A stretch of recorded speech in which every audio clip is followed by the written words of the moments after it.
ഇതാണ് ഞങ്ങളുടെ പ്രിയപ്പെട്ട രാജ് ടീച്ചർ. രാജ് ടീച്ചർ ഞങ്ങളുടെ ജീവിതത്തിൽ വൃത്തി, അച്ചടക്കം, ഒതുക്കം ഇതൊക്കെ ജീവിതത്തിൽ ഉണ്ടാകുന്നത് രാജ് ടീച്ചറിൻ്റെ സ്ട്രിക്ട്നെസ്. ഒരു കാലത്ത് ഞങ്ങളൊക്കെ പേടിച്ച് വിറച്ചാണ്. അതായത് 10A എന്ന് പറഞ്ഞു കഴിഞ്ഞാൽ നൊട്ടോറിയസ് ക്ലാസ്സാണെന്ന്.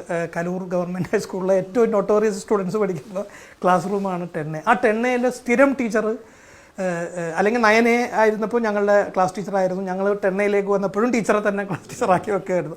അപ്പോൾ ഞങ്ങളെ ഹാൻഡിൽ ചെയ്യാൻ ടീച്ചർക്കേ പറ്റുള്ളൂ എന്ന് പറഞ്ഞു. അത്രയ്ക്ക് പക്ഷെ ഞങ്ങൾക്ക് സ്നേഹവും ബഹുമാനം, ഞങ്ങൾക്ക് ഇത്രയും വാത്സല്യം കോരിത്തന്ന അനേകം ടീച്ചർമാരുണ്ട്. അതിലേറ്റവും പ്രധാനപ്പെട്ട ടീച്ചറാണ് രാജ ടീച്ചർ.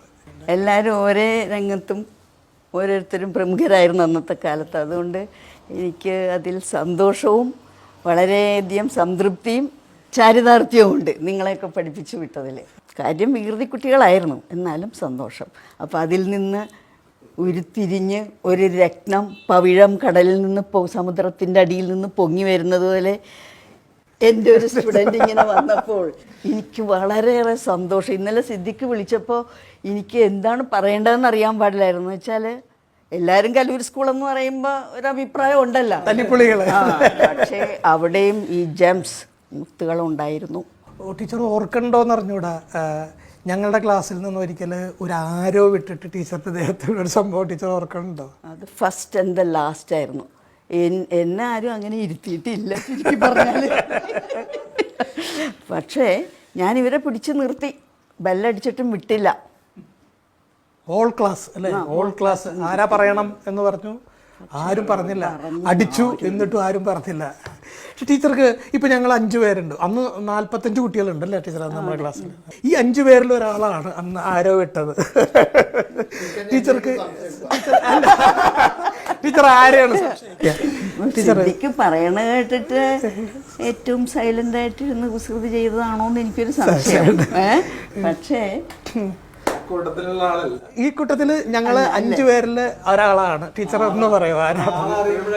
ഞാൻ എങ്ങനെ പറയാം, എനിക്ക് ഒരിക്കലും പ്രതീക്ഷിക്കാത്ത, ഒരിക്കലും വിട്ടു. ശരി, ഞാൻ പറയാം. അപ്പോൾ ഞാൻ ചെയ്ത ആളെ കൊണ്ട് തന്നെ ഞാൻ പറയിപ്പിക്കാം. പിന്നെ ആ 35 വർഷത്തിന് ശേഷം ടീച്ചറുടെ മനസ്സിൽ ഏറ്റവും വേദന ഉണ്ടാക്കിയ സംഭവമായിരിക്കും അത്. ഞങ്ങളത് പറയുകയും ചെയ്തു. ഇന്ന് ഇല്ല, ഇല്ല പറയണം, അത് പറയണം, അത് മാപ്പും പറയണം. അത് കറക്റ്റായിട്ട് ആണ് ടീച്ചറെ. പക്ഷെ അന്ന് ഞങ്ങളുടെ കൂട്ടത്തിലുള്ള അയാൾ ചെയ്തത് ടീച്ചറുടെ ദേഹത്തേക്ക് വിട്ടതല്ല, പക്ഷെ അത് കാറ്റിൻ്റെ ഗതിയിൽ പറന്ന് ടീച്ചറുടെ തലയിൽ വരികയായിരുന്നു ചെയ്തത്. അപ്പോൾ അതും എടുത്തിട്ട് ടീച്ചർ വന്നതോടുകൂടി എല്ലാവരുടെയും സപ്തനാടികൾ തകർന്നു. കാരണം നമ്മുടെ ഏറ്റവും പ്രിയപ്പെട്ട ടീച്ചറുടെ ദേഹത്ത് തന്നെ പോയി വീണല്ലോ എന്ന് പറയുന്ന വേദന ടീച്ചർ ചോദിച്ചിട്ടും ആരും ചൂണ്ടിക്കാണിച്ചു കൊടുത്തില്ല. പക്ഷെ ഇന്ന് ഞങ്ങൾ പറയും, ജോഷി തന്നെ പറ ആരാണെന്ന്. അത് ചെയ്തത് ഞാനാണ് ടീച്ചർ. അതൊക്കെ കുട്ടികളുടെ വികൃതിയല്ലേ? ടീച്ചേഴ്സിനൊക്കെ വലിയ കാര്യമാണ്. എന്റെ ഭാഗത്തുനിന്ന് അത് ടീച്ചറിന്റെ ഭാഗത്തേക്ക് വിട്ടുമല്ല, പുറത്തേക്ക് ഇങ്ങനെ വിട്ടു. ആരോ തിരിഞ്ഞു വന്ന് ടീച്ചറിന്റെ മുന്നിൽ പുറകിൽ ഇങ്ങനെ കുത്തി നിന്ന് അത് ഇറക്കി. നമ്മള് സത്യം പറയാൻ ഇവരുടെ ഒരുമയാണ്, ആൺകുട്ടികളുടെ ആ ഒരുമ. TV-യിൽ ശ്രദ്ധിക്കുന്ന കണ്ടു കഴിഞ്ഞപ്പോ എനിക്കുള്ള സന്തോഷമല്ല, അഭിമാനം. പിന്നെ ഒരു നാട്ടുഭാഷയിൽ പറയുകയാണെങ്കിൽ ഗമ.